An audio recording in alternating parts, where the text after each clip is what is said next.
Chas Smith, welcome back to the show. I am so sorry if the audio's bad. Can you hear me? It sounds fine to me. Great. I did not pack my microphone to Morocco. That's okay. I was just going to ask, are you on the set of a movie right now, or what's going on? I mean, you should see it. This place is absolutely ridiculous. Is that an Airbnb or a hotel? Airbnb. That is an incredible Airbnb. It is the best Airbnb I've ever been in my entire life. Holy cow. What are you doing? In Morocco, Yeah. What's the going on purpose of the trip? going on a surf trip. It was daughter's graduation from her master's degree, my birthday this summer, and so we combined it into a family Moroccan surf adventure. Amazing. When did you get there? This will be our third night tonight. So, Cool. yeah, all time kind of stand still in the international travel zones. What time of day is it right now? It is 1:30 afternoon. Not too bad of a conversion either. No, just a 6 hour difference from East Coast, or yeah, 5 hour from East Coast, and whatever, 8 hours from back home. Amazing, dude. Yeah, that place, it looks giant. It's huge. I mean, there's like two giant suites upstairs. I think one, two, three, four bedrooms downstairs, like independent bathroom only situation. Yeah, it's an incredible. I'll throw it up. I'll send you the address, and you can throw it up if people want to book it. You don't have to tell the price, but is it expensive? No, not for what it is, and Yeah. for the amount of suites and whatnot. Like you could pack it out with people, and it would be very cheap. That's so I've never been to Morocco. I would presume it's less expensive to travel in Morocco than certain places. But that's what I've decided with my life is over the course of your life, markets are going to shift. Certain places will come into vogue. And, it's cheap to travel in Argentina right now. So go to Argentina, but it's expensive maybe in the UK. So don't go to the UK now. But in 20 years from now, that might flop. You never So know. yeah, exactly. So it's like Morocco, that looks insane. I would love to go just to stay in that Airbnb. I'll tell you, I didn't know what to expect from Marrakesh. I've done my Middle Eastern travel, all around the Middle East, and have done Rabat in Morocco and really loved it. But, whatever. And of course, Marrakesh has the 70s kind of, Yves Saint Laurent had a place here and kind of put it on the map for the Western imagination. Loved me some YSL, but was, I didn't know what to expect. It is amazing. It totally won me over. Marrakesh is an epic town. How's the food? Great. It's perfect. It's like delicious food, super clean, like, meats and veggies. And yeah, I've been kind of blown away at every meal, every experience. The people are fantastic. I was used to some Cairo action where you get a lot of pushy, I don't know, touts and sellers and whatnot. But walking through the souks here, people fully leave you alone unless you want to go look at something, and then they'll helpfully show it to you. And if you're not interested, off you go, and off they go. Amazing. We've often over the years talked about a signature cocktail of a certain location, a Negroni in Italy, obviously the margarita. What's the alcohol of choice? They're not real drinkers here, so it's like Islamic style, so it's not a big thing, but they, all the kind of they have a bunch of rooftop bars. Like, I don't think they have to be attached to hotels, but this rooftop bar scene.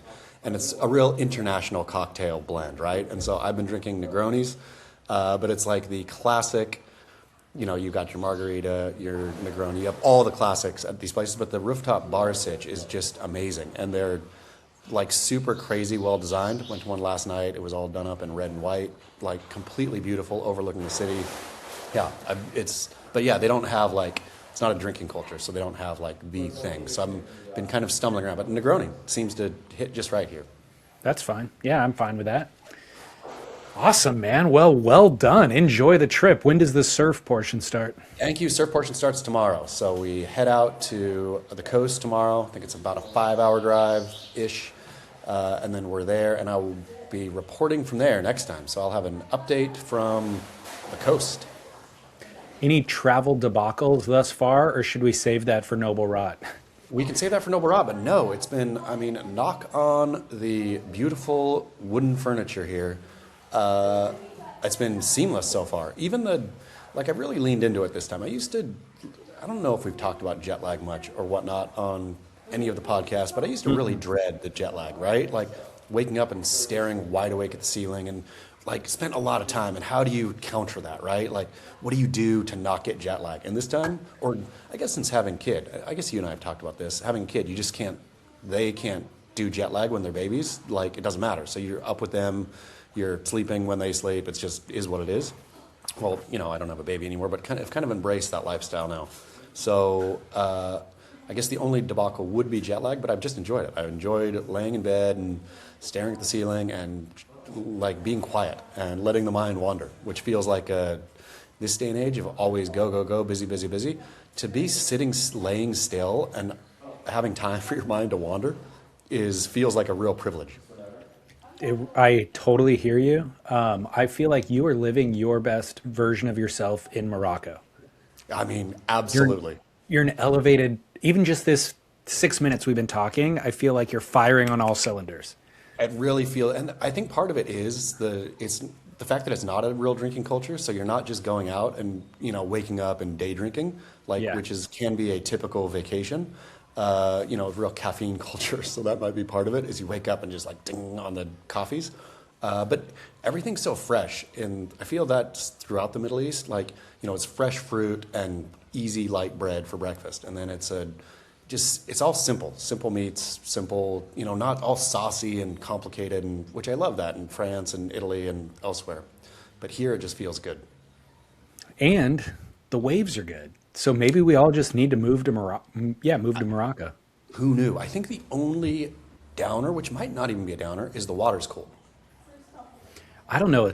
Is it that cold though? I mean, I know you're wearing a wetsuit, but it's not like in the 50 degrees. No. It's 3-2. And maybe 3-2 is just my natural happy place anyway. Yeah. I think it's good. I love a tropical surf, but you know, nothing feels better, to be honest, than a wetsuitless surf. But also, when you're in a wetsuit, you're not getting sunblasted. You are not getting like crazy dehydrated because you're just cooking out at the sea. So maybe there's something to be said for the 3-2 surf trip. We'll check in next week. Definitely. Quick note about kind of update from BeachGrit.com. I saw that Negatron, after 12 years of service as the moderator on BeachGrit, has since left the building. Do you have, what's the story there? Why did he leave, and anything to report? I don't really know that I was traveling when all this went down, so I haven't gotten the full entire scoop, but I feel that there was a conflict between him maybe wanting to manage the conversation a bit and Derek wanting the conversation to flow free and expand a little bit. And so I think Negatron has, in his years of service, has done a great job of kind of keeping everything within the rails, certain parameters, and maybe Derek was like, you know, let's blow it out and see what happens. Well, thank you, Negatron. First of all, we're big fans, and the thing about that job, first of all, is it a paid gig? It is not a paid gig, no. I think Negatron might have gotten a couple free surfboards over the course of his service. So he's doing it for free. It feels also like a 24-hour, 7-day-a-week gig. It does not quit, and you're always in there. There's always going to be something pop up that you have to moderate. Yeah, so I could see him loving the idea of the job 12 years ago, but I don't know what you could love that much to do it for 12 years, 24/7 for free. That's kind of insane. Even the idea of a commentator board, right? Or that idea, like starting, because he's got his start as a personage at Stab, right? Like he made his name at Stab just as a commenter, and then and this is pre-paywall Stab, and then watch Stab kind of devolve its whole tone into real ugly and stupid. And so when we started BeachGrit, he didn't want that. He didn't want just, you know, this people calling each other poop heads, you know, back and forth all day, every day, and that's all it is. And so came in when we started BeachGrit and offered his service. Like, look, I'll do this because I think he, I don't know, loved the art and or whatever it is of the commentary, and maybe at this point in both societally and technologically, that he feels different about commentary boards, and that maybe commentary boards are even in and of themselves different than they used to be. Well, that's totally a fair, feeling and thought to have. I presumed it was just 12 years of doing the same thing. You're ready to move on, which may be the case as well. I think he did a phenomenal job at the job. And it's unmapped, uncharted territories, basically. Like we're all just figuring out what that should be. And so the real crux of it would be to align for his ideals to align with yours and Derek's vision for what you guys want it to be, and him being able to moderate and or speak in your tone, basically. And then if that can even stay aligned and on track for 12 years, that's a miracle. Because once you have two opinions in a room, things get complicated. I think it was a real miracle, and I think that he, I obviously gave him complete free reign, whatever he thought best. I felt he was a master of that part of the conversation. And I just think, though, I think mostly as the landscape has shifted, where over the last 12 years, the fact that SEO doesn't exist anymore, for example, and that, Google is basically dead, and that, so BeachGrit really does, depend more and more on kind of the commentary that comes along with it, where this has more and more value. And so I think that might have been Derek's thing is to Negatron, hey, look, we don't have the other revenue streams, the other ways of engaging BeachGrit that we used to. All this is dead, right? And so we need to open up the spigot here and let people come here to converse without being so specific about the tone. Interesting. All right. Well, is there somebody else who's filling that role? I don't think so. I think it is wide open now, and I'm sure if there's something, I'm sure Derek will have to fill it. If there's something, Derek's always been Australia has different like slander and libel laws. I can't remember which one. I think libel's written and slander's spoken, but whatever. Australia has a higher bar there, and so I think Derek is always very aware of what's slanderous or libelous, and so we'll go rip those comments down. But outside of slander or libel, I think it'll be a let her ride. Okay, interesting. We'll see where it goes. But Negatron, he's been a long-time listener of our shows as well, so I'm a big fan. We appreciate the work. I think he did phenomenal job. Could not appreciate Negatron more, and hope that somehow maybe this is just a break. This is maybe like the Ben Stiller and what's his wife's name? Christine, maybe, where, they like separated for 3 or 4 years, then got back together and are as happily married as ever. I had no idea they separated. Yeah, they had like a long separation. Or not long, but like long enough where it wasn't like we gave it 3 weeks apart and then decided we were better together. Okay, I'm looking it up right now. Christine Taylor is her name. Christine Taylor. Christine Taylor was in, I remember her from the Brady movie, the Brady Bunch movie. But that's all I know her from. Yeah. This is totally off topic. Not that we had a topic, but Netflix just added There's Something About Mary. Yeah. I haven't seen it in 20 years, but I had the VHS, and when it came out, I watched it a lot. Dozens and dozens of times. And those jokes and the pacing and all of it is like embedded in my soul. Like I know exactly what's going to happen next, even though I haven't seen it for 20 years. And I know when the punchline comes and all that. And it really formed my personality. Like Mary became the icon of a female, like she was it, but it's because that's the role she plays in the movie. But for me as a young man, that's how influential that was. It was just like she was the pinnacle woman. I felt that Cameron Diaz during those years was pinnacle peak. For me across, like she seemed both fun, active, adventurous, lighthearted, like all of which I feel Cameron Diaz brought to all her roles. Kelly Slater really let the best one go. Yeah, that's true. And the character that Matt Dillon plays, Yep. where he's like the PI, this schmarmy, creepy PI, he then became the prototypical like creep dude for me. You know, like anytime I see a guy who looks like that in public, I'm like, that's who I'm comparing him against. Real good. I mean, and Ben Stiller with all his braces and stuff, I know. like was very, very good as the like awkward, yeah, dweeby kind of guy. I'm not sure that movie gets the credit it deserves. Like, I think that it was maybe classified as like crude comedy, you know, But it like wasn't so crude, right? lowbrow. What? I don't remember it being like super gross like the other one of that was Farrelly Brothers, right? Farley, Yeah, Farley. yeah. I don't remember it being as crass as some of their other ones. I think things got more crass over time, but I think at the time that was considered lowbrow. But when I Yeah. look back at it, I'm like, this is actually really good comedy. It's almost high art comedy. I'll tell you what gets crass over, like, it's crazy. I watched, so the other day was like me and young daughter. There's like, whatever. The aperture is open on what she's allowed to watch generally. Like, we were on the plane flying over to Morocco, and oh man, speaking of, wept for hours.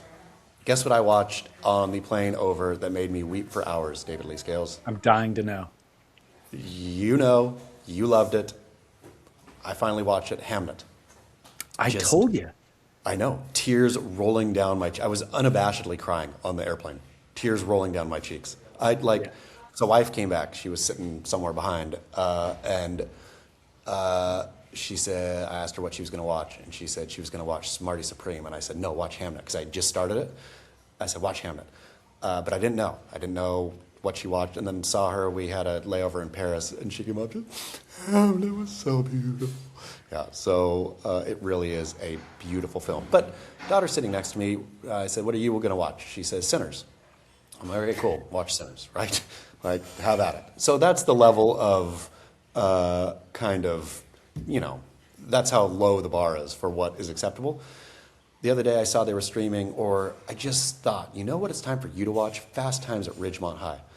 I turned that thing off within 15 minutes, said nope, and she tried to go get it in her room, and thankfully, I don't know why, how it's set up, she has accidental parental block on her TV in her room, and I can't get it off. Thankfully, I could not get it off, because she tried to go watch it, and I was like, nope, you are not watching that movie until you're like 35. Good parenting decision there.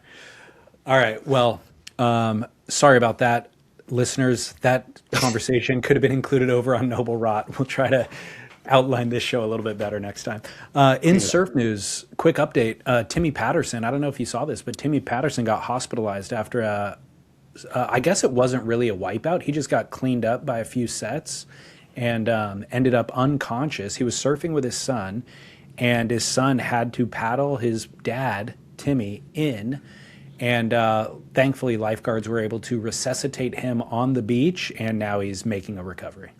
I saw this story, and it both horrified and shocked me, and I was so thankful that he's better. And I got mixing reports from somebody I saw in a comment on Instagram said he's fine, he'll be back shaping tomorrow morning, where the headline was he's on life support. And so I was trying to piece together like what is what, but do you know any more about that? Is he fine, gonna make it, fine, like no problem?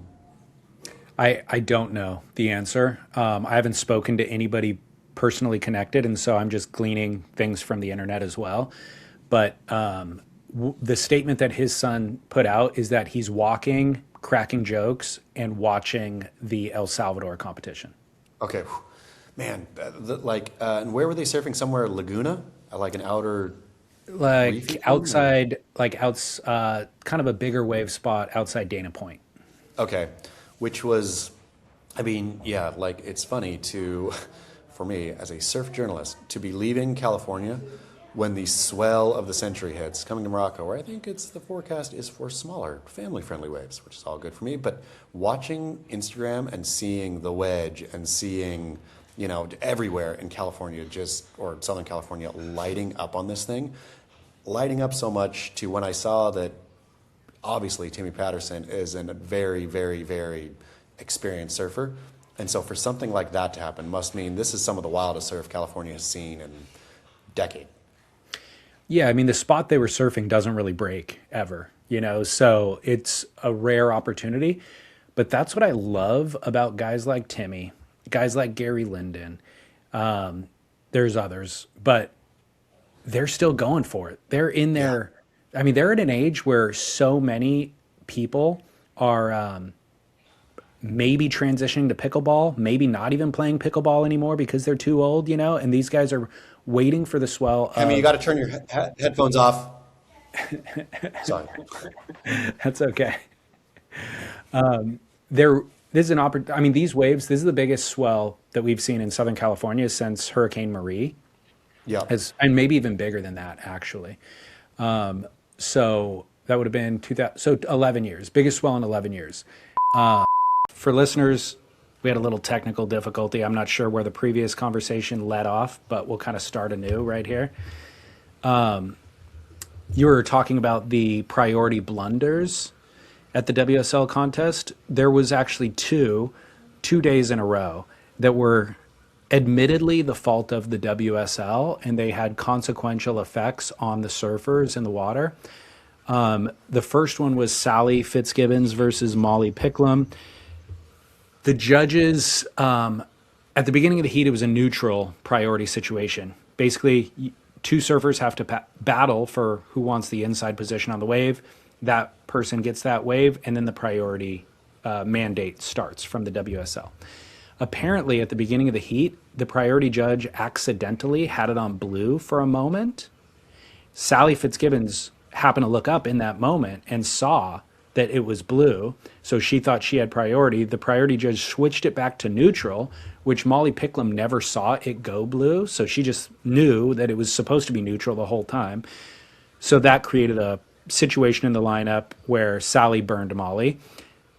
But that was the first wave of the exchange. So what the WSL decided is that was our fault, so we're going to start this heat over again, basically. We're only a few minutes into this. Let's just start from scratch. Our bad. Okay, fine.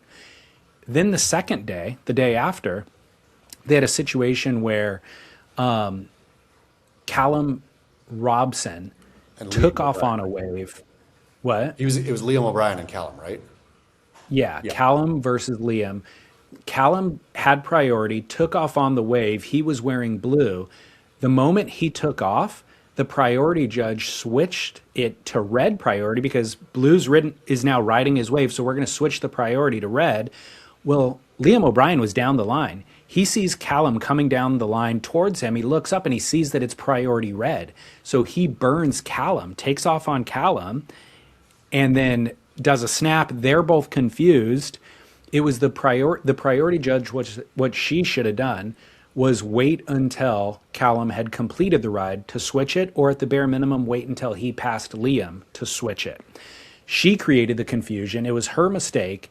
Renato, by the way, explained it this way because it was confusion in the booth. Even the commentators didn't know why Liam burned Callum in that moment. So it was a confusion for a few minutes, and then Renato ultimately comes on and explains what had happened. So the result of that, because there was already meaningful scores on the board, they did not do a restart. They just let the heat play out. But Liam incurred an interference, even though it was the priority judge's fault, and ended up losing the heat as a result. So Liam lost in the event due to the priority judge's mistake. Which okay, and this is the one that I would really like to talk about. I have no idea how you come to that conclusion at the end of all that, right? Like, I have no idea how you can throw it was not Liam's fault in any way, shape, or form, other than, I guess it could be argued, that the surfing gods don't like burns. And that was a sweet wave that Callum was on, right? Totally. It was a beautiful wave, and watching that wave get mangled by a burn irked me, as I don't like that. I didn't like it when, I never like this, right? Like, there's some time in the sport of it, obviously that's the move to make, but like there's a lot of good examples. Maybe the best is Joel in that snapper tube with Kelly burning him and Joel flipping him off in the middle. To see a good wave, a good surfer on a good wave, and that good wave get mangled for the sake of some kind of competition-y, nuts and boltsy points and decimals kind of thing, always irks me. And I really felt irked watching Liam take off on that wave. And so maybe it was just a justice that comes from beyond, that why he got Yeah, with the interference. that's a fair take. I think we all agree with you, though. We just want to see each surfer surf 2 waves to their best ability, and then we'll determine who's surfed them better, basically. So anytime that any of these rules come into play, it is annoying, and it's against kind of the best version of surfing. But this one specifically wasn't. The problem for me is I think that if Liam would have created more of a stink about this, if Liam would have been Sonny Garcia would have gone in, picked up the biggest cobble he could find, and throw it up at the judges' booth. You know what I mean? And if Liam would have taken umbrage with the judges, I feel like there is actual recourse, and they would have to make some sort of amendment or make some sort of, give him a certain number of points in this event, just because it was totally criminal that happened to him. And I don't know, again, beyond maybe he got dinged by the fates. I don't know how the World Surf League, because this is critical for a surfer like Liam O'Brien too. It's not like he's comfortably up the rankings and no problem, right? Right. Copping what would that have been for him? An equal 9th or something, or worse? At least, 17th? yeah, maybe even worse. Yeah, something. Getting knocked out of an event is no small thing for a surfer like Liam O'Brien, which just seems. It seems like a gaffe on the world's. I don't know how you can gaffe that big and bad, but I suppose NBA, MLB, NFL, World Leagues, World Cup soccer. There's always gaffes, and I suppose it just is what it is. Competitive sport. Yeah. So somebody sent an email. I don't know. He didn't. It's Negatron. I don't know if he wants me to say who he is or not, but he basically has insights into this world, and he explained. The reason why I know the details is because he helped explain it, and he said totally Liam had a case for a resurf, and he can't believe that they didn't. So that would be the ultimate solution: is not to necessarily start the heat over, but just do a total resurf. And the woman, I don't need to probably mention her. The main priority judge, who has been there traditionally, was not there. There was this woman who was doing it. She was doing her job too well and should have flicked priority after Callum passed. It was a bit of a rookie move, which you would do at a beach break, but not a point break, basically. So, man, I'll say I have sympathy there. There's times in my life, jobs I've been on, tasks I've had, where you feel like you're so intent on doing it right, and then you feel like you're in the flow of doing it right, and you do it too right. You do it too quick or whatever, and then you wreck the whole thing. I fully have sympathy for her here, or for whoever that was, especially if they're filling in. I'm sure she was intently watching. She sees him catch the wave. Yeah. Ding. Now it's obviously he's up and riding, so it's the other surfer's priority. Oops. Yeah. Oops, you don't really, you were trained up on the job, you just don't understand surfing as a whole. You know what I mean? So, anyways, WSL still got some kinks to work out 50 years later. I suppose though also, if you're in both these cases, right? Both the Molly and the Sally thing, or the Sally and the Liam O'Brien thing, it's crazy how close the surfers in the water are paying, how close attention they're paying to priority. Because what Me too. in Liam O'Brien's brain would make him think that he had priority there? He knows he didn't have priority. Yeah. He knows that Callum is up and riding. So it's weird. It's like there's that Google Maps thing. I can't remember where the place is, but there's is it in America? Somewhere. Doesn't matter where it is. Google Maps is gotten something wrong where people will drive off a dock into the middle of a lake because it's like Google Maps has it keeping on going. This is where you park for this thing or something. And it's not just a weird accident, right? It's people are driving on this dock going into the water and they're looking at their Google Maps saying, this is what I'm supposed to do, right? Which it feels like, and this has happened multiple times, I guess, at this lake, where they have to tow the car out. Person drives off a dock into water. They could look around and they could see clearly something is wrong here, but they're trusting Google Maps so much that that's what happens. I feel that that's it's becoming a problem in surf. If you're looking up at the thing and seeing that thing switch and think, I guess I have priority, even though what in the world in real life would have given you priority right there? What do you think happened in your brain, in your surf brain, that all of a sudden you had priority when he's up and riding? Yeah, that's crazy. It's weird. It is weird. WSL, fix it. Fix it. And Focus on lecture your surfers and say, don't pay so much to surf. Like, you know who has priority. Unless it's a crazy paddle battle-y thing, then look up at the thing, right? Otherwise, once we establish priority, we're going to turn this machine off and let you guys go on your surf instinct of who has priority. If you need to know, if you're confused, wave your hand, and then we'll turn it back on and let you know. Otherwise, use your brains, use your surf instinct. We ripped it out of you. It's like nobody else now, people in general, don't know how to move around anymore because everybody's staring at their Google Maps so much. Totally agree. I want to see a resurf. Yeah. I feel like there's still time. Like, Callum hasn't surfed his next heat. So maybe Liam, they should just resurf at the beginning of today, and then the winner of that can go surf that next heat. Does Liam not have a angry, coachy kind of person in his corner? I don't know. That's what you need right now. I have no idea. Hey, Liam. Yeah, exactly. I'm happy to be your bulldog. Call me up.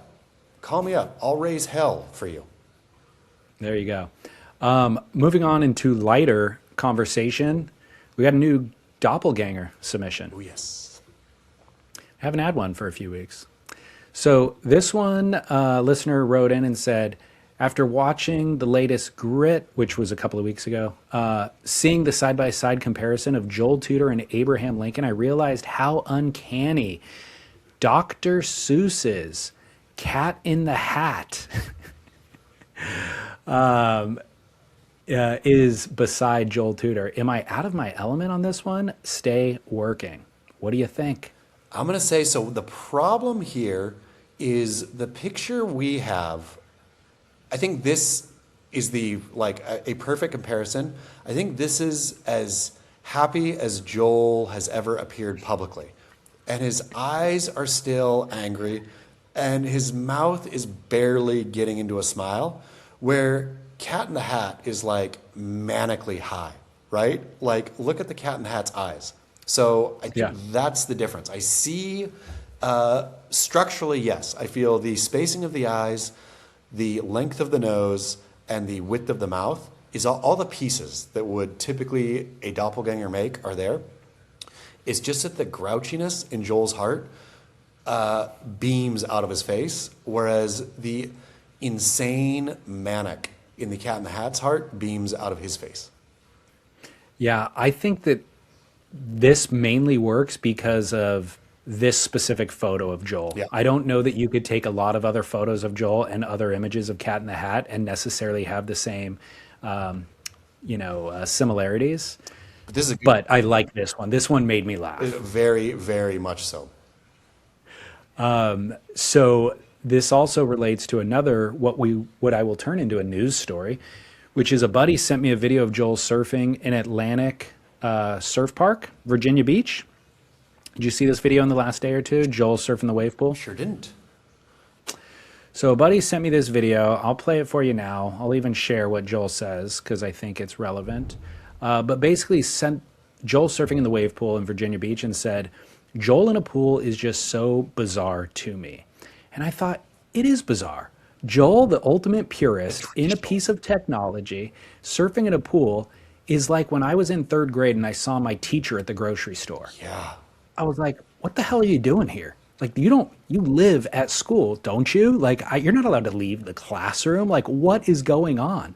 Anyways, let's listen and watch Joel. So I surfed this morning, I surfed last night, I surfed again at noon. I will say this, so I went to Bali 2 summers ago. I was there for about 3 weeks. I probably got maybe 10 waves, maybe 12 waves. they were like sick, right? I got barreled 18 times this morning in an hour. I got barreled another 18 times an hour or two later. I got barreled 18 times last night.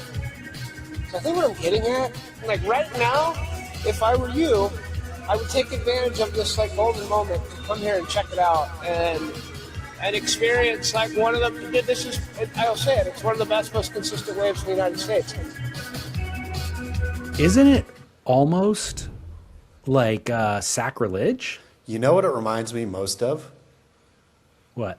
The first time Steve Martin, as the jerk, heard white people music and said, he started snapping his fingers and tapping his toes and then said, if this is out here, what else is out there? So what I want Joel to do now is admit, basically, Joel, you were a child up until now.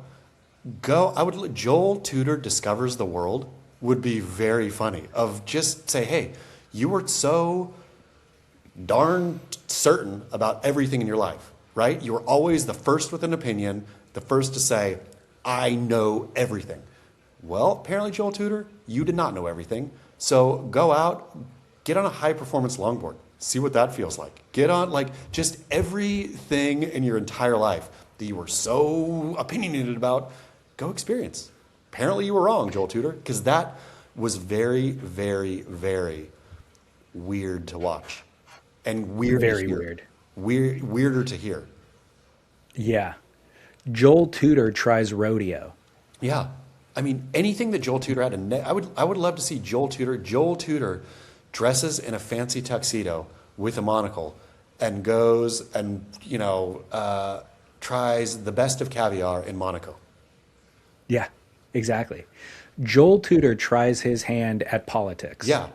Like anything that Joel has been not in his, like, curmudgeonly, not in my wheelhouse. Joel Tudor goes and plays a round of golf at Pebble Beach. Joel Tudor visits a Firewire factory and supports the staff. Yep. I mean, all of it. Because if you're Joel Tudor, don't you think, like Steve Martin, as the jerk, thought, if this is out here, what else is out here? He claimed, without any bit of irony, once again, for the listener who didn't quite take it in, I was in Bali for three weeks. I got 10 waves. I was at the Atlantic chlorine pool and got barreled 18 times the first day, however many times the next day, blah, blah, blah, blah, blah, and encouraging people to take advantage. What do you think? Okay, how did this come to be? Did somebody and I'm not being anti-wave pool here at all. Would you call me anti-wave pool? No. Yeah, I don't think if a listener takes umbrage and says, well, you've been anti-wave pool, I haven't surfed that many. I've only actually surfed Kelly Slater Surf Ranch, to be fair and frank, and I've enjoyed it, but I just still don't, whatever. I don't think I'm anti. But Joel, I think, has been decidedly anti any technology, right?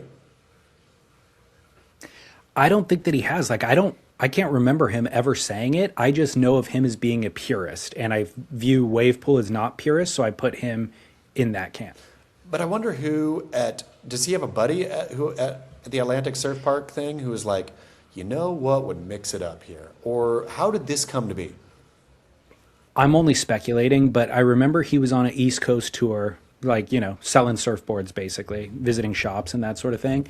And I could imagine him getting the invite to come surf the pool, them treating him like royalty, and him, I don't know that there was any exchange of money, like, hey, we're going to pay you to be in an advertisement. I just think when people are gracious and they invite you into this incredibly expensive investment and treat you like royalty, give you the first class treatment, you feel a sense of reciprocity. You feel a sense of gratitude. And so they interview him when he gets out of the pool and he says nice things. And then they use that in the commercial. I wonder, this always about wave pools, I suppose, is how much, and I've always thought this too, a culture will develop around wave pool that is different than ocean surfing culture, right? Like all the stuff that's not the actual surfing bit will be, I think, different and appear different. I guess it's a question that I regularly have, is how much of surfing is the surfing versus how much of surfing is, the idea. The main difference that I think, if there's a culture that develops in Waco and now Virginia Beach, I mean, Waco is a different example because it's removed from the beach, so there's no crossover from beach culture into pool culture. But if there's a culture that develops in the pool without necessarily inputs from the ocean culture, the main difference to me is that it's orderly and that it's not based on the meritocracy of then dictates who gets the waves. There's no paddling around. There's no athleticism that will allow you to get more waves. There's literally a lifeguard telling you, it's your turn. Here's the cue, and you're next in line, and then the other person's next in line. So now you're rooting for the other person. You're like, hey, your turn. Clapping, cheering, it's all supportive. The ocean environment is dog eat dog, hunter gatherer, hoping that the other person falls so that you can spin and go in front of them. And I guess that's what happens when you make a resource unlimited versus the theoretical unlimited resource of waves in the ocean, where, really and truly there's on any given day, maybe 40 great waves that day, if that. Whereas it doesn't matter in a wave pool, right? Every wave is the same. It's not like the guy in front of you is getting the better wave and you're like, oh man, I'm going to get the crappy one now. Yeah. Well, seeing Joel in the wave pool, extolling the virtues of the wave pool was not on my bingo card for this week, but whatever. It is what it is. Do you like I like the wave pool. The thing is, I like Atlantic Park. Great people, cool wave, and I like Joel. It's just a real weird collision of worlds. I guess so, and I guess it should be. This is a weird one, though. You don't often come across oftentimes you do come across, and I remember the first time I learned it in math, negative plus negative equals positive. And I still don't understand how that works, but I've heard it enough now, and I know that somehow it's true. And then you kind of see it in life, right? Or like a typically bad flavor and a typically bad flavor come together, and somehow the flavor is good, right?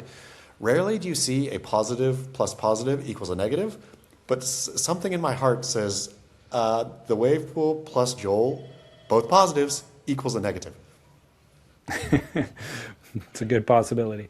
All right, well, I've got a pros in the wild, but I'm going to save it for next week because we're running long. You're on vacation. Don't want to keep you too long. But we do have a listener call that I want to play for you. It's a tools to live by, actually, now that I think about it. Guess the only watch I bring to Morocco. Good. Looking great, too. And that'll get you through in the water, on the town, whatever. All I need. It's all you need. So VayerWatches.com/surfsplendor is where you go to save 15%. And here is the listener call. He needs help. Hey, Chaz and David, Mike from Encinitas. I need a little bit of help here, maybe a tool to live by. I'm a little socially awkward, and I've recently become super self-conscious about which handshake to do with the guy who I'm friendly with, but is not a super close friend. Let me explain. If you meet a new person for the first time, it's clear to me you just do like a normal Don Draper style handshake. I got that. On the far other end of the spectrum, when I see one of my closest guy friends, I instinctively go full hug, no handshake, just a firm, warm embrace. The thing I struggle with is what to do when seeing somebody that I'm friendly with, but who's not a super close friend. A Don Draper handshake is just too formal, but we're not at like family hug status in our relationship yet. So sometimes I see guys go with a fist bump. That seems too clinical. Other times it's the arm wrestling style handshake followed by a half hug. I think this is referred to as a bro hug. But then sometimes guys will do the arm wrestle handshake, then they'll let go, and then they go full hug. Most confusingly, some guys go for this combo like arm wrestle followed by Don Draper handshake followed by the thumb wrestle grip. I think that's called dapping somebody up. I just never know what to do when I see somebody who's in this like in-between friend zone. So please help me. What do I do when I see somebody who is somewhere between a good acquaintance and a newish friend? Once you describe the optimal greeting, I would kindly ask that all Surf Splendor listeners immediately conform. The only thing I dislike about the boardroom show is the anxiety that comes with the possibility of an awkward, fumbled handshake hug combo with somebody I haven't seen in a year. keep work? What a timeless question. Okay, well, I've got the perfect answer. Thankfully, Good. I was mentored in this. I came up under a master. But first, before I get to it, I feel bad because it's going to lose. I love Mike. I know Mike. I love Mike. I like to hug Mike. And so the advice I'm going to give now is going to pitch that hug. I don't want to see it go, but for the greater good, we've got to let it go. So when I first came on to Stab Magazine way back in the day, Derek Riley would come in. Was living at Derek Riley's house. I was sleeping in Derek Riley's young son's bed. Derek Riley kicked his young son out of his bed to give it to me. So I'd wake up in the morning, have a coffee, and then Derek and I would like take off, and for some reason we'd get to the office at different times.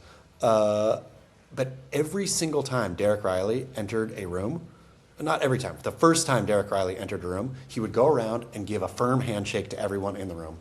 I don't think I've hugged Derek to this day. Derek always, there's no messing around, there's no fiddling with modern anything, there's no nothing.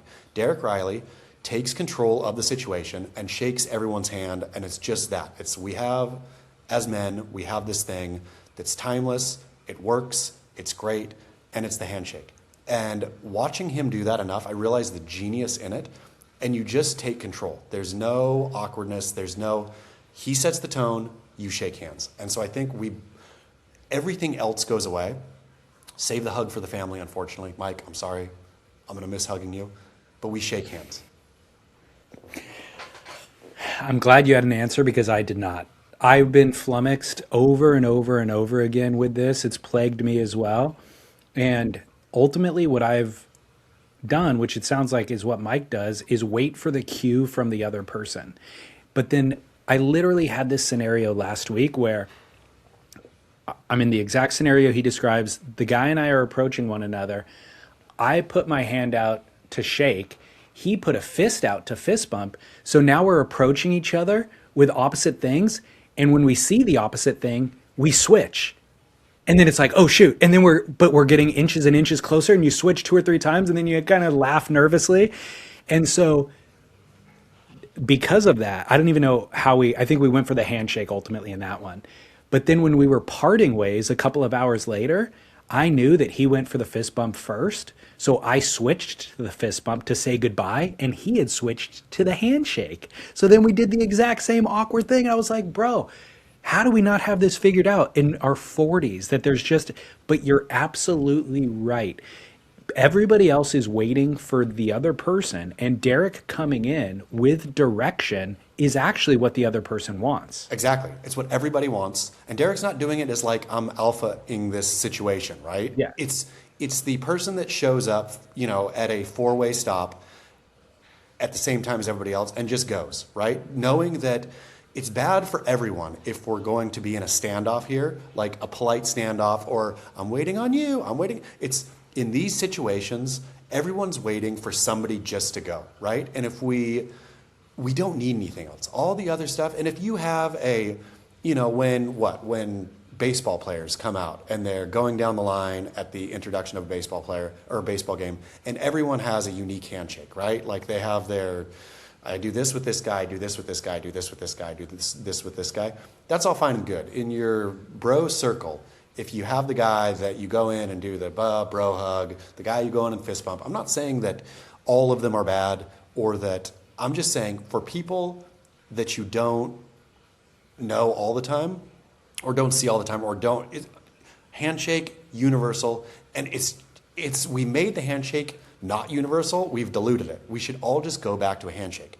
It's the perfect thing. It's personable, it's intimate, though not, too crazy intimate. It's not goofy or silly. It's not trendy or fatty. It's not young or old. It's timeless. It's time to bring back the timeless. It's earned its way to where it's at for a reason. Yep. Because it's perfect. It's the perfect greeting. Your hands are hugging. What more do you need? The other thing that I like about this one is that if Mike goes for the handshake at the boardroom show this year, and the person he hasn't seen for a year is already in the motion for a hug, Mike can still receive the hug and not feel awkward because he had a pointed intent. The other person will feel awkward in that moment. So Mike has exactly what he's planning to do. He's making it known by putting his arm out first. If that person doesn't take the cue, there's no foul on Mike. No. Mike is clean and clear at that point. That other, and he'll let the person hug him, but again, it's that person who walks away feeling awkward, like, oh shoot, I went too far. I should have just went for the handshake. And Mike's like, yeah, you should have, because I've had my hand out. I feel that this is a great service we can do at the Surf Splendor community, the entire listenership, right? The boardroom, everyone is. We can even make hats, I feel, and they don't need to be cheesy, make handshakes great again, but just think, if we all had hats that said, shake my hand, please, or something like, let's shake hands, something like that. Let's just normalize handshaking. Normalize handshaking again. I like it. All right, well, I think it's time to go to a commercial break and come back with Barrel or Nah to close out the show. Great. You okay on time? Yeah, I got lunch waiting, but we can bang out barrels or nahs. Let's burn through it. Do you know what you're having for lunch? No, but it's at a place with a Lithuanian chef, I guess. The international thing here is pretty phenomenal, too. Like, it's such a quick flight from Europe. So there's a cool, like, you can tell, whatever, cool restaurateurs set up places in TJ. It's got that kind of vibe. Yeah, I'm so jealous. All right, Chaz, welcome back. Barrel or Nah? Leaving an earbud in while talking to somebody. I'm going to say no barrel. I'm going to say if you're going to take one out, take both out. If you're too lazy to reach up, it's just polite. It's polite because you never know what else somebody's got going on.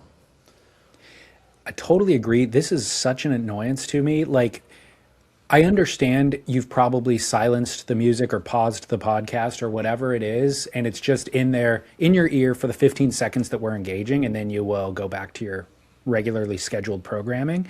But it's freaking rude. Yeah. This is like an interruption of technology has infected all of our lives.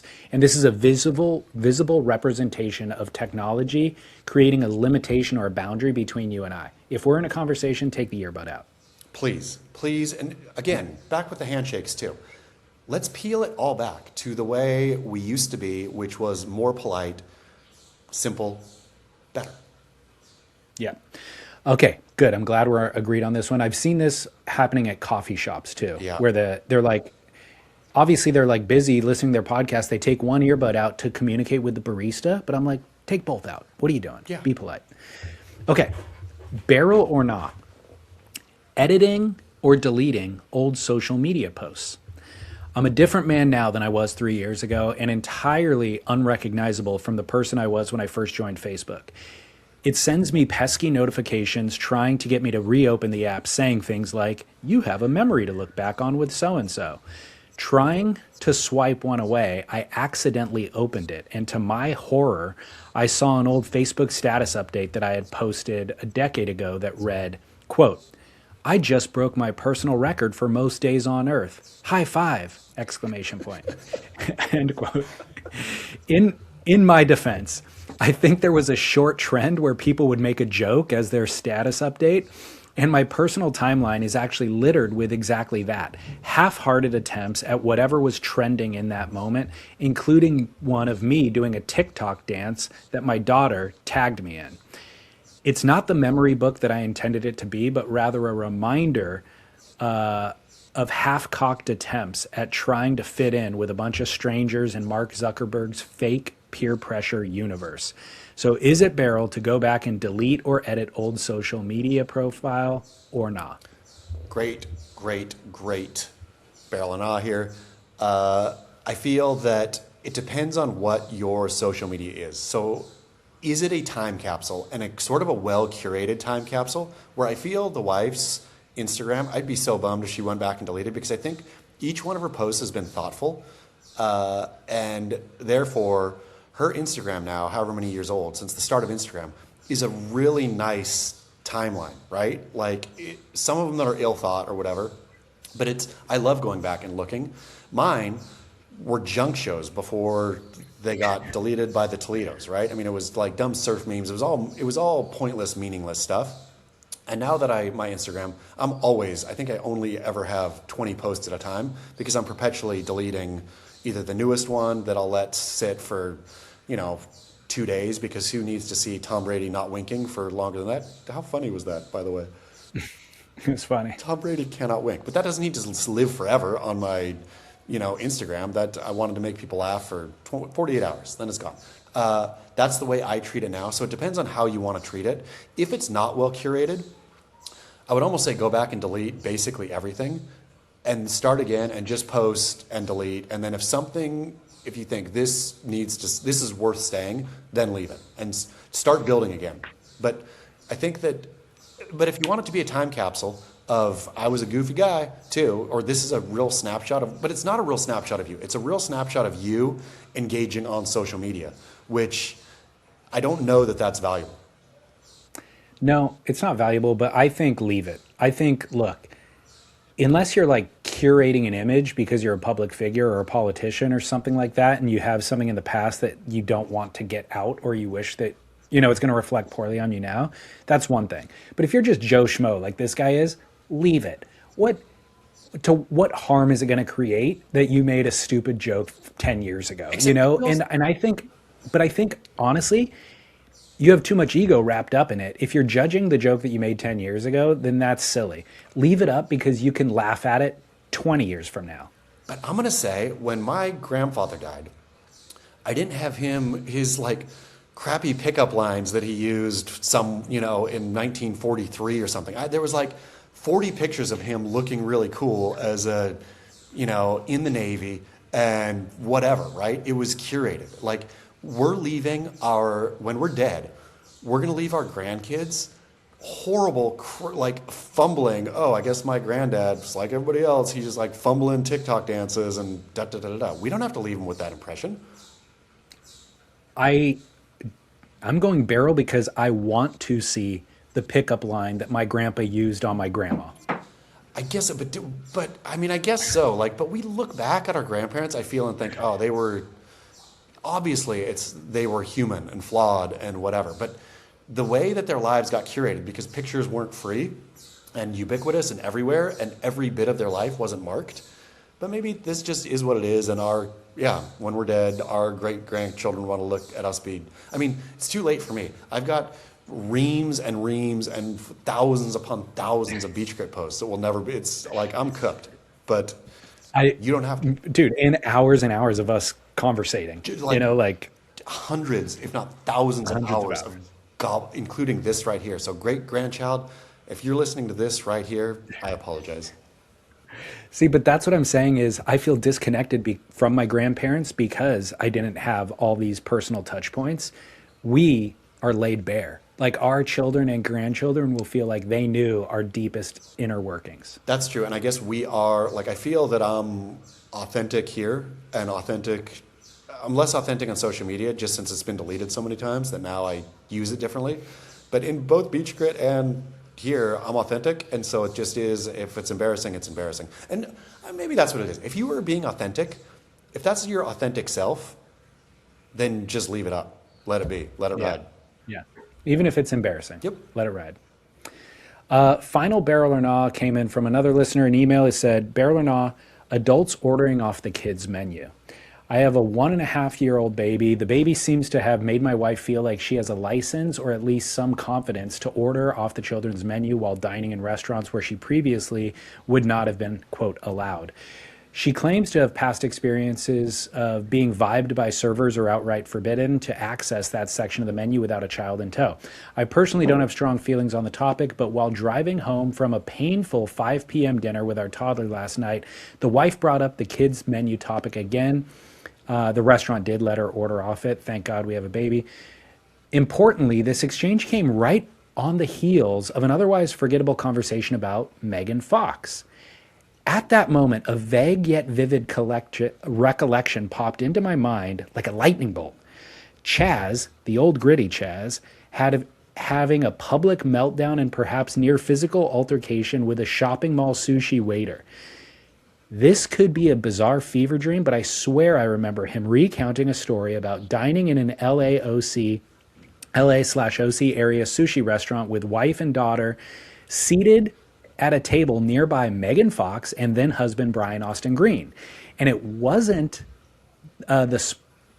wasn't the spark for Chaz's rage something to do with the restaurant's kid menu policy and the unfortunate waiter's unwavering adherence to the kids menu policy? I want to say that the meltdown featured a Whole Foods interlude where Chaz purchased a store-bought California roll, which he marched back to the strip mall restaurant to teach the waiter some type of lesson. If what I'm remembering rings any bells, I hope that you'll incorporate the kids menu question into Barrel or Nah in the near future, or not, who cares, aside from my wife. Just hoping to find a way to get Chaz, or better yet, Cersei, to recount this family sushi dinner incident. Work, PVD. Very, very, very funny. So first, ordering off the kids menu. If wife is ordering off kids menu because she wants what's on the kids menu, that's a problem. Like kids menu food, now that I've done the whole, had a kid for 13, so now she's from the start to the finish the kids menu. Kids menu food 9 times out of 10 is, unedible. It is the blandest hamburger. It is the boringest pasta with butter. It is chicken nugget. It's only 4 things on the kids menu ever, right? It's bad food. I'll say ordering off the kids menu is totally fine for me. If my kid wants something and she's 13, so kids menu is, I can still push it. But if I know that what I'm going to get, or what she wants something off the adult menu that I'll eat some of too, but it won't quite be enough. So then sometimes I'll get the kids menu something just for added sustenance, right? That's the only time I'll order. If it's a portion control thing, like your wife knows the adult spaghetti is massive, but she just wants a little bit of spaghetti. Order the kids spaghetti. That kind of thing. Yeah. That's okay. Portion control amount is a reason to order the kids menu when you have a kid. That's for me. I have no qualms about, I like what you're saying. If your wife's palate is that of a child, that's bizarre, and just get your wife to step up and order like an actual adult meal. Yeah. Like if she just wants butter noodles and chicken fingers, then I don't know. You got to reassess the person that you married, I suppose. Yeah, that's bizarre. If it's a portion control thing, I'm totally fine with it. I really had no opinion on the kids menu thing because I've never encountered an adult who wanted to order that way. But I think the real reason for that email was to get you to retell the story. Man, I thought I was so justified at the time. I felt so right, so righteous. And now looking back, I was very wrong. But yeah. Were the details correct? Were the details correct in the way that he retold it? No. So we were at Sugarfish, which is Nozawa, who's a total fussy, sushi guy. There's no substitution, no changing, no anything of the menu, which is all fine and good. But except we were in tow with 5 kids, again, all fine. And if we would have been at a Sugarfish anywhere, like a standalone Sugarfish, I would have said, 감사합니다. Oh, that's Korean, sorry. I would have said, whatever, your rules. The only problem was we were at a Sugarfish in a strip mall, albeit a nice strip mall in where does the card at? Calabasas or something like that, right? But still a strip mall. If you're in a strip mall, I say rules change at this point. We have kids in a strip mall. So tried to order just a sushi with avocado. And they're like, no change. And I was like, okay, fine. There's a Vons next door. That's how strip mall-y this strip mall was, right? So I went into Vons and got sushi avocado. Brought it back in. They're like, absolutely no outside food in here. And I was like, you're not going to make them this stupid thing. A Vons is next door. Where do you think you are? Do you think we are like 5-star fine dining? Sure, you're a Sugarfish. You're a strip mall Sugarfish. Brian and Austin and Megan Fox just over there looking. Or demanded the manager. Bring your manager out right now. Manager comes out, unbending too. We'd already had drinks and we probably already had, because we were with another 2 families, I think, or 1 family. But we'd already had probably a couple $100 worth of drinks and appetizers. I was like, absolutely not. I'm not paying for this. Screw you and your whole establishment. Almost flipped the table. Stormed out, rah, rah, rah. yelling, screaming, swearing, and that was it. But I feel bad. But except I don't really, because it was in a strip mall. Wait, you left the family behind to finish the meal, or you got your entire party to leave the table? The entire part, like, thankfully, I had the wife. Her blood boils. We're a good blood boiling team, and so her blood was boiling at this point too. So everybody, fine, fine. We'll show you. Everybody up. We're out. Did you guys walk out on the bill? Oh yeah. I mean, like, I think at that point it was like, it was so rage filled. The whole thing had turned. I mean, it was like absolute bonkers at that point. They did not chase you down to get you to pay the bill for the food that you had already consumed. I think they were so happy that we were gone that it was like, I think that was the sort of tacit agreement, is we're not going to feed you anymore. And you were going to leave, but we're not going to charge you for what you've already had. I don't think it was that much. But it was definitely, because it was a biggish party. It was probably a couple $100 of something.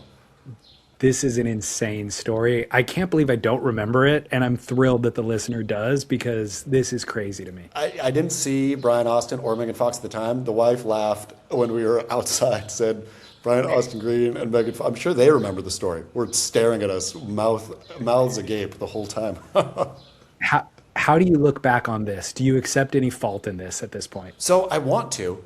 Recalling it though, again, if you have a restaurant in a strip mall, the rules are different.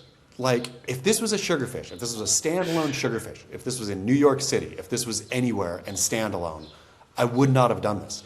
If there is a Vaughn's next door to your restaurant, please do not treat your restaurant like the Holy Grail.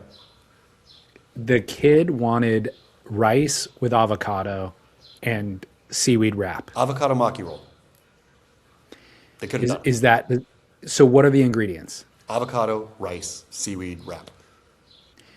At that point, I would just turn to the waiter and be like, "Can you just bring me a side of avocado and a side of rice and a side of seaweed?" Yeah, I mean, there would have been a better way to handle it, certainly, but I still feel good that I stood on principle.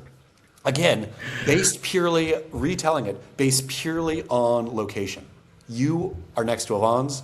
You don't get to act like you are Michelin starred at this point. I don't care if you're a Sugarfish. You're like a weird, outlier Sugarfish. So now I understand you're not going to take responsibility, or you think you handled it correctly then. The modern version of you, if you were in that same Sugarfish today and the same scenario was presented, would you handle it the same? No, the fire has burned down. I would have been like, are you kidding me? I would give him like the vibe. I maybe would have done something like, hey, can you give me a tuna roll with avocado in it, and I'll poke the tuna out, and something. Yeah, exactly. Yeah. Exactly. Okay, good. Well, this will be a teaser for next time we convene, maybe over on Noble Rot. I had a restaurant situation a few weeks ago that I played your role in. Not nearly that badly, but I definitely was like miffed and heated and had to read the guy the riot act. So we'll do that next week or next time we get together. Just remind me about it, and then I'll get your take on how I handled it. I think it's going to be the whole theme of bad public behavior will be our next theme on Noble Rot. Yeah. Okay, good. All right. Well, hey, man, enjoy Morocco. Sorry for keeping you so late. Listeners, thanks. Sorry about the technical glitch. Sorry, listeners. You probably missed a banger of me slagging off El Salvadorian surfers or one-wheel champions. And have fun on your surf trip. We'll catch up with you midway through it. Great. All right. Until then. Keep work.